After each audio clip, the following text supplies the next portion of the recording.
임해고등학교 1학년 학생 여러분 안녕하세요. 우리 지난 시간에 세계의 자원과 지속가능한 발전 첫 번째 시간으로 자원에 대해서 그리고 에너지 자원 중에 석탄에 대해서 공부를 했었죠.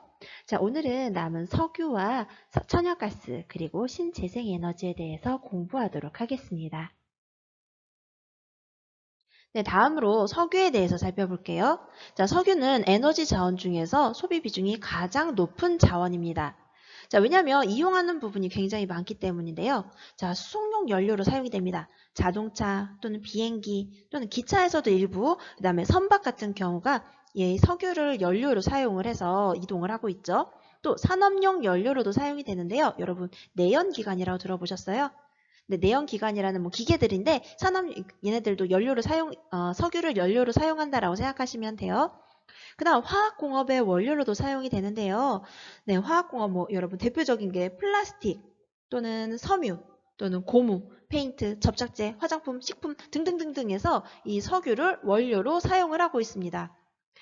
사례들을 살펴보면 여러분 베이비 오일 이런 것들도 전부 다 석유에서 뽑은 오일을 사용하는 거고, 그 다음에 폴리에스테르, 폴리우레탄 이런 것들 있잖아요. 이런 석유들 이런 것들도 전부 다 플라스틱으로 만든 것들이라고 보시면 돼요.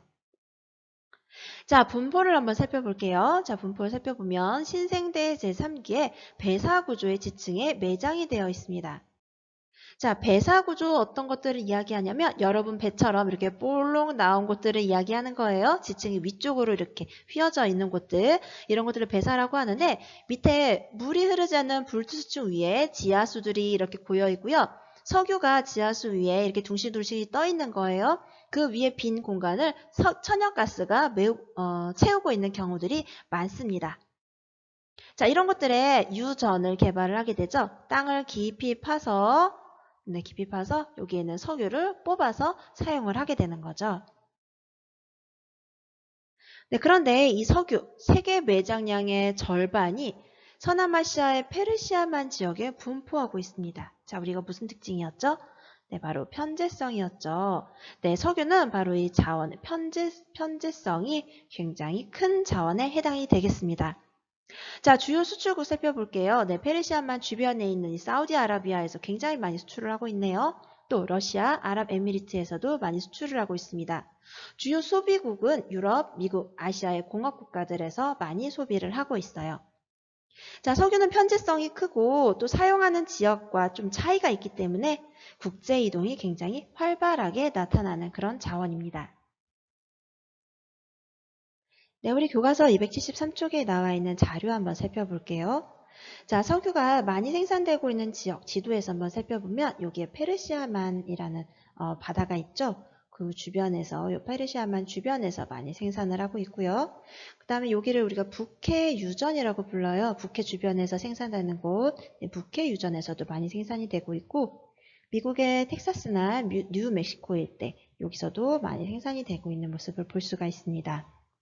자, 석유 생산량이 많은 국가들로 한번 살펴볼게요. 자, 사우디아라비아에서 가장 많이 생산을 하고 있고, 두 번째가 미국, 세 번째가 러시아로 이렇게 나타나고 있네요.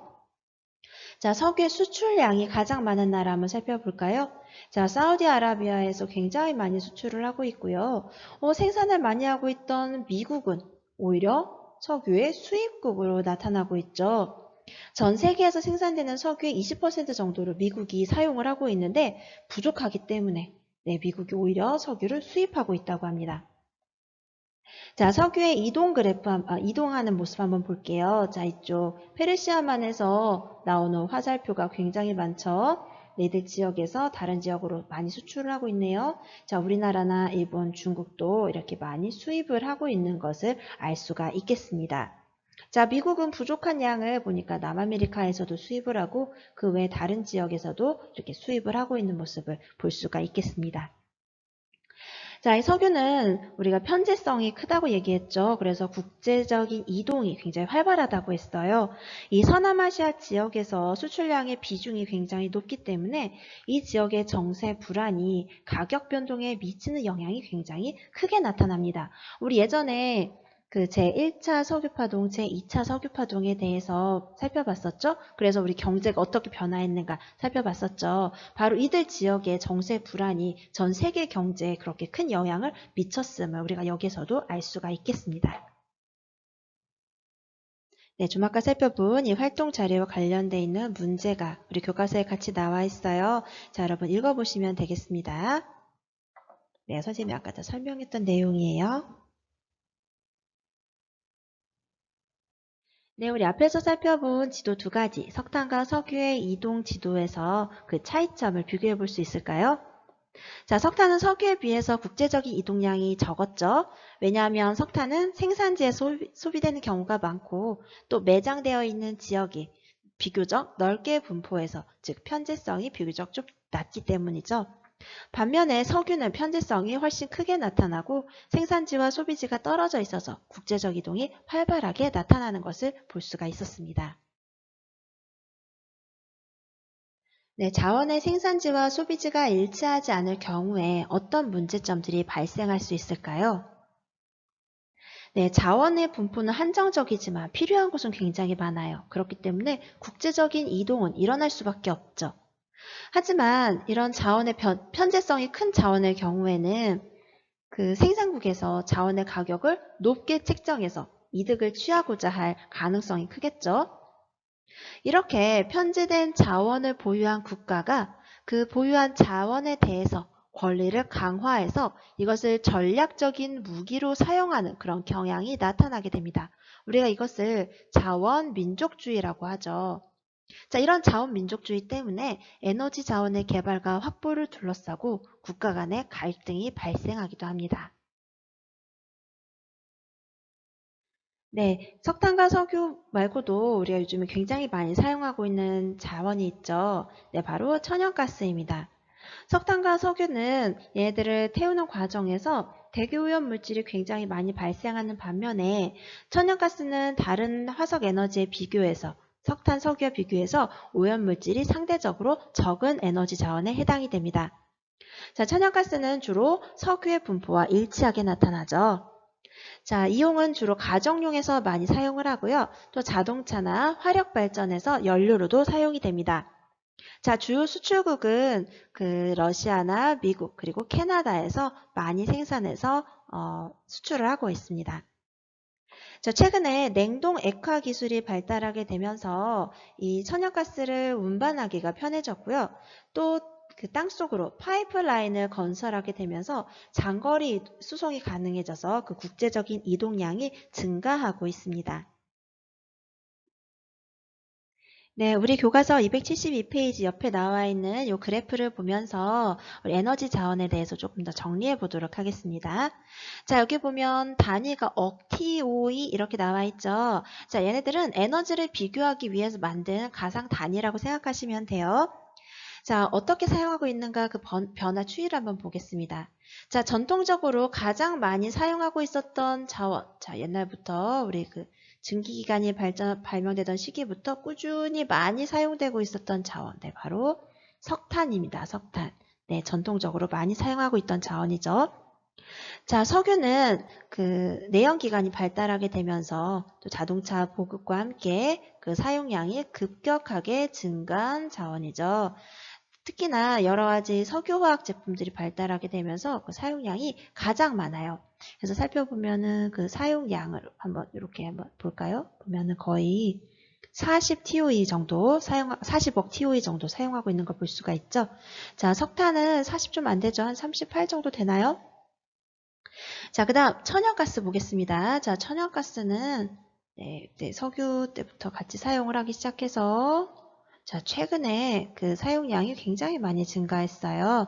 네, 액화시키는 기술과 그다음에 파이프라인 건설로 인해서 냉동액화 기술과 파이프라인의 보급으로 인해서 사용량이 굉장히 많이 증가하고 있어요. 그래서 지금 현재 양을 살펴보니까 거의 한 22 정도 되나요? 한 24 정도? 네, 24TOE 정도 되나요?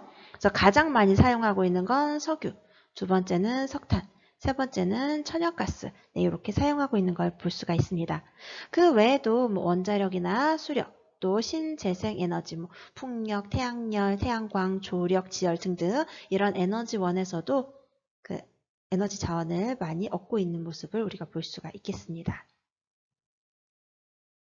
네, 이러한 에너지 자원과 관련해서 어떤 문제들이 발생을 하고 있을까요? 오늘날의 에너지 자원의 소비량이 폭발적으로 증가하면서 자원 고갈및 부족 문제들이 많이 나타나고 있습니다. 선생님이 앞에서 가채 연수의 개념에 대해서 말씀을 드렸었죠. 우리가 에너지 자원을 많이 사용하면 많이 사용할수록 가채 연수는 줄어들게 될 거예요. 우리 미래 세대가 에너지 자원을 사용하기 힘들어지는 상황이 생길 수 있겠죠. 또 에너지 자원을 둘러싼 많은 갈등이 생기고 있습니다. 채굴 조건이 악화되거나 가격이 불안정하거나 또는 자원의 생산지와 소비지가 일치하지 않는 이런 자원의 편제성 문제 때문에 많은 갈등이 유발되고 있습니다. 앞에서 선생님이 자원민족주의에 대해서 말씀드렸었는데요. 자원민족주의, 어떤 걸 이야기하는 거였죠? 네, 자원을 보유한 국가가 자원을 전략적인 무기로 이용하는 것을 이야기하는데요. 대표적인 사례는 석유 수출국 기구를 들 수가 있죠. 네, 우리 영어로 OPEC이라고 이야기를 하죠. 네, 1960년에 주요 석유 수출국이 결성한 기구인데요. 석유의 생산량을 조절을 해서 원유 가격에 많은 영향을 주고 있죠. 요즘에는 러시아에서 천연가스 수송관을 어떻게 만드느냐, 천연가스 수송관을 어떻게 어디에 설치를 하고 누가 어떻게 소유를 하느냐, 설치나 소유권과 관련해서도 굉장히 많은 그 갈등이 생기고 있어요. 유럽에서 사용하고 있는 천연가스의 한 34%를 러시아가 생산을 해서 공급을 하고 있는데 수송관의 80%가 우크라이나를 지난다고 해요. 그래서 여러 가지 갈등이 생겼을 때 이 수송관을 잠그냐 마냐 또는 천연가스를 주냐 마냐 뭐 이런 문제를 가지고 굉장히 많은 갈등이 발생을 하고 있다고 합니다. 자, 그리고 또한 환경오염 문제가 많이 발생을 하고 있는데요. 자원을 채굴하는 과정에서 생태계가 파괴되어서 생물종이 감소하기도 하고요. 또 화석에너지 사용에 따른 이산화탄소 배출량이 증가하게 되면 지구온난화 현상이 심화될 수 있죠. 이런 문제들 때문에 환경오염 문제가 심화되고 있습니다. 그렇다면 이런 자원 문제를 어떻게 우리가 해결할 수 있을까요? 첫 번째로는 신재생 에너지를 개발하고 보급을 확대할 수 있겠습니다. 또 두 번째로는 에너지 자원을 효율적으로 이용할 수 있는 기술을 개발할 수 있어야 되겠죠. 신재생 에너지라는 것은 기존의 화석 연료를 재활용하거나 재생 가능한 에너지를 변환시켜서 이용하는 에너지로서 태양에너지, 바이오매스, 풍력, 연료전지, 해양에너지, 폐기물 에너지 등이 있습니다. 우리나라도 이런 신재생 에너지를 개발하고 보급하기 위해서 많은 노력을 기울이고 있죠. 우리 지금 사진을 보고 있는 곳은 가파도 에너지 자립섬인데요. 외부 에너지의 공급을 최소화하고 스스로 신재생 에너지를 생산해서 전력 수요를 충당하는 방법으로 에너지를 얻는 거예요. 자, 국내 최초의 에너지 자립섬인 가파도는 풍력 그리고 태양광 발전과 에너지 저장 시스템을 통해 전력을 생산하고 있습니다. 다음 사진은 홍천 친환경 에너지타운의 모습인데요. 이곳에서는 하수처리장에 태양광 및 소수력 발전 시설을 설치해서 전력을 생산하고 있어요. 소수력 발전 시설은 예전에는 대규모의 다목적 댐을 만들어서 다른 용도로도 이용을 하면서 전기도 만들었다면 소수력 발전 시설은 소규모의 수력 발전 시설만 만드는 것을 의미한다고 생각하시면 됩니다. 또 여기에서는 음식물 쓰레기와 가축 분뇨로 도시가스를 생산해서 각 가정에 보급을 하고 있다고 하네요. 네, 이렇게 해서 세계의 자원 분포와 소비 실태에 대한 내용은 다 마쳤고요. 다음 시간에는 세계의 자원과 지속 가능한 발전에 대해서 공부하도록 하겠습니다. 여러분 수고하셨어요.